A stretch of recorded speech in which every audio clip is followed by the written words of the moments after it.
ఏమండి, ఈ రాత్రి మరొక మాట చెప్తాను. ప్రార్థన చేసిన తర్వాత పాస్పోర్ట్ వచ్చేసింది, ఆవిడికి వీసా వచ్చేసింది, అన్నీ వచ్చేసినాయి. ప్రార్థన ఎట్టించుకుంది, ప్రార్థన అయిపోయింది, రెడీ అయిపోతుంది. ఎక్కడికే? అప్పుడు అయ్యగారు మీరు కూడా రండి ఈ రాత్రి నాతో అంది. ఎక్కడికి అన్నాను.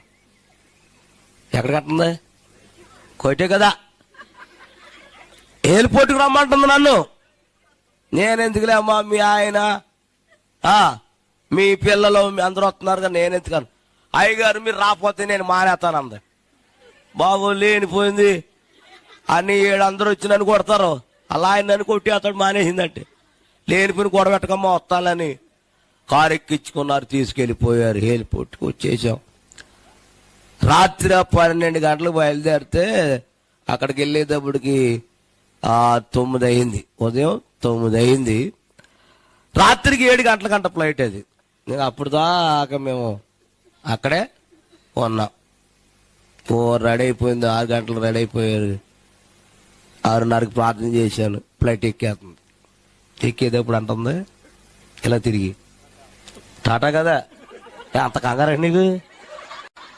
ఇష్టం చెప్పండి గట్టిగా. ఎక్కే ఆవిడ మళ్ళీ వెనక్కి తిరిగి, అయ్యారండి నేను ఎల్లగానే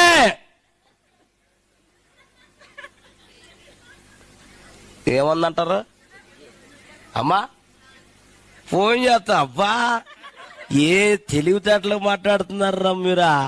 పూజ ఆవిడ ఎల్లగానే పైకే కట్టది, నేను ఎల్లగానే మొత్తడి జీతం మీకే. ఆవిడ వెళ్ళిపోయి 25 సంవత్సరాలు అయిపోయింది. ఇప్పటికి ఫోను లేదు, ఏమీ లేదు. స్తోత్రం చెప్పండి గట్టిగా. ఈలోగా మొన్న అక్టోబర్ నెల, పోయిన అక్టోబర్, ఈ సంవత్సరమే అక్టోబర్లో ఫోన్ ఎప్పుడు చేస్తారో తెలిసి కొట్టే వాళ్ళు. అమ్మా అదే ఏం టైం రా, మీకు బాగా తెలుసు కదా. 1 గంట ఫోన్ చేసింది ఆవిడ. అప్పుడే నిద్ర నడుతుంది, మంచి నిద్ర నడుతుంది. హలో హలో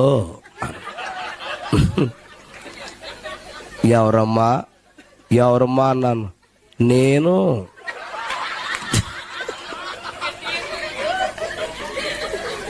నేనండి అంటే కోటి వెళ్ళిపోయాక చక్కగా మాట్లాడతారు కదా, అంతెందుకు. మొన్న ఒకరింటికి వెళ్ళాను ప్రార్థన చేస్తాకి. అప్పుడే ఆవిడ కూడా కోటి వెళ్ళి వచ్చిందంట. కోళ్ళు దువ్వేతనాయి ఆ పక్కన, దువ్వేతబడి ఈవిడ అంటది, శ్రో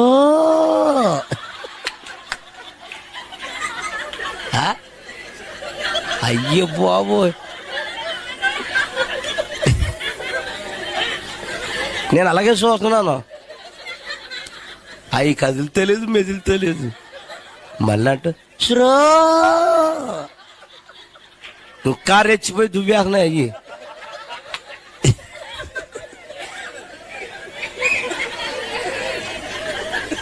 అప్పుడు స్లో అంటే వెళ్తాయి. అప్పుడు నేను లేచి ఏంటది స్లో, ఏ స్లో ఏంటి దెబ్బతో ఈ దడావతల నుంచి ఆ దడావతలకు దూకేసి వెళ్ళిపోయినాయి. కొయిటే మాటలు ఇక్కడ వేయకు, అక్కడ వేసుకో కొయిటే మాటలు. ఇక్కడ వేయాలంటే తేవంది నీకు. నేను స్తోత్రం చెప్పండి గట్టిగా.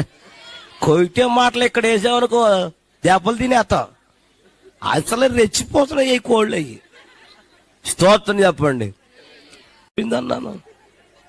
సర్లే ఇంతకీ ఎందుకు ఫోన్ చేసేవేంటి అన్నాను. నేను రేపు మా ఇంటికి వచ్చేస్తున్నాను, మా ఊరు వచ్చేస్తున్నాను, నేను రాగానే మీరు అక్కడ ఉండాలి అంది. ఎయిర్పోర్ట్ కదా, అంతమాను ఎయిర్పోర్టే నీకు. మా ఇంటికి అన్నాదా, మా ఇంటికి వస్తున్నా అని చెప్పింది కదా, అంతమాను ఎయిర్పోర్ట్ లేదు మీకు. స్తోత్రం చెప్పట్టుగా. నేను అన్నాను, నేను రాలేనమ్మా, నీ పని చూసుకో. లేదండి, నేను మీకోసం ఒకటి అట్టుకొస్తున్నాను అంది. ఏంటి అట్టుకొస్తున్నావు అన్నాను. నేను చెప్పను. మాట్లాడగానే ఏంటిది, ఇక నిద్ర ఆడుతుంది నాకు. ఇక అటు కొట్టుకుంటున్నాను, ఇటు కొట్టుకుంటున్నాను, అటు కొట్టుకుంటున్నాను, ఇటు కొట్టుకుంటున్నాను. ఎప్పుడు తెల్లారుతుందా చూస్తున్నాను. తెల్లారిపోయింది. కాపుగా మొఖం కొడుకొని స్నానం చేసేసి బట్టలు వేసేసుకుని బైబిల్ పెట్టుకుని సెంటర్కి వచ్చేసాను. ఏమి ఎక్కుతాకి? బస్సు ఎక్కుతాకి. మగోళ్ళు తెల్లవారుజామున టీ తాగితాకి వెళ్తారు కదా, పని పాట లేకపోయినా. ఎక్కడికి? కాపోట్లకి టీ తాగుతున్నారు. అయ్యగారు ఏంటి పొద్దున్నే వచ్చేసారు ఇట్టి అన్నాడు. ఒక ఊరు వెళ్ళాలరా నాయన, బస్సు 5 గంటలకు ఉంటుంది కదా. ఆడంటాడు ఈరోజు బంద్ అండి అంటున్నాడు ఆడు.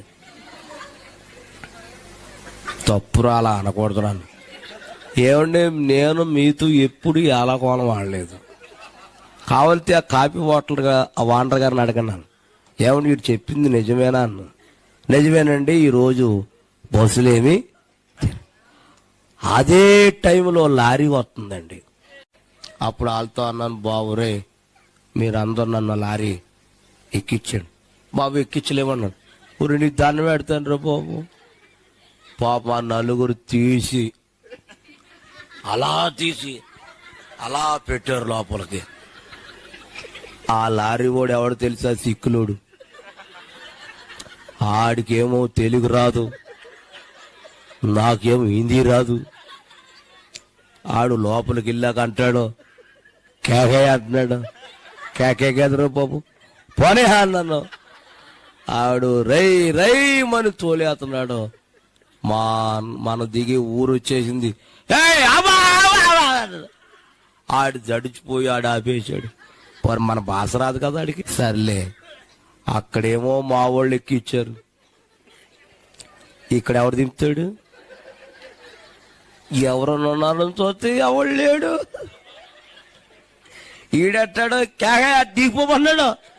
ఆగర బాబు దూకితే చచ్చిపోతాడు నాయన. ఆడితో అన్నాను, రే నువ్వు నన్ను దింపాలి అన్నాడు. ఆడట కేకే, ఒరే కేకే లేదరా నాయన, టైం అయిపోతున్నా, నువ్వు నన్ను దింపాలి అన్నాను. కేకే అన్నాడు. ఆడికి ఎన్ని సైన్ చేసినా అర్థమవుతలేదు. అప్పుడు ఆలోచించాను, మనం దిగే గుమ్మ ఉన్నది కదా, ఆ వారికి వచ్చేసి నువ్వు నన్ను దింపాలరా అన్నాను. అప్పుడు అర్థమైంది ఆడికి, సిక్కులోళ్ళు ఎంతలా ఉంటారో మీకు తెలుసు. ఆడు నా రెక్క అట్టుకుని దింపి దింపి దింపి ఎంత దింపునా నాకు రోడ్డు అందుతలేదు. ఆడు నాతో పాటు దిప్పి దిప్పి దిప్పి నా మీద బాబుడు పడిపో.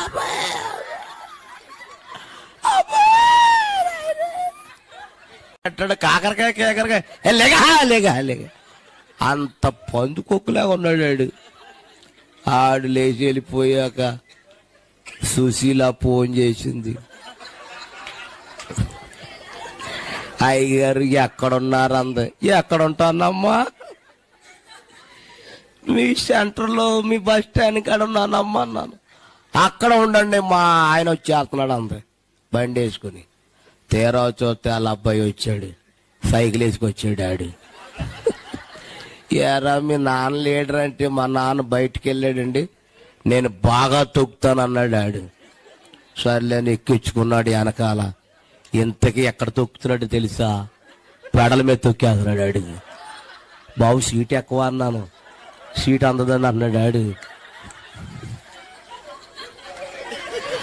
అప్పుడు నేను అనుకున్నాను, ఈడు కూడా ఎక్కడో చోటు పడేస్తాడు ప్రభు, నువ్వు ప్రభు ఈయన జాగ్రత్తగా నడిపించు ప్రభు అని ప్రార్థన చేస్తున్నాను. ఈలోగా గేదెలు వచ్చేస్తున్నాయి. ఆ ఊర్లో గేదెలు ఎక్కువంట. రే బాబు గేదెలు వస్తున్నాయిరా, జాయిగా పోను. ఆడంటాడు, మీరు గట్టిగా పట్టుకోండి అన్నాడు. ఆడు పెడల మీద తొక్కేస్తున్నాడు. ఈడు వెళ్ళిపోయి ఆ గేదెను గుర్తేసాడండి. ఆడేమో అడ్డు పడిపోయాడు, నేను ఇటు పడిపోయాను, పేడ కుప్పలో పడిపోయాను. అమ్మా మొత్తం బట్టలన్నీ ఖరాబ్ అయిపోయి వెళ్ళని పొద్దున ఎవడు మొహం చూసానే కానీ వెళ్తే ఆవిడ అంటుంది, ఏంటండి ఖరాబ్ పోయి మట్టలేటను, మీ అబ్బాయిని అడిగమ్మా అన్నాను. నన్నేం చేయమంటావమ్మా, గేదె వచ్చింది ఆ గుద్దేశాను అన్నాడు డాడీ. ఆడు సులువో చెప్పేస్తాడు డాడీ. సర్లే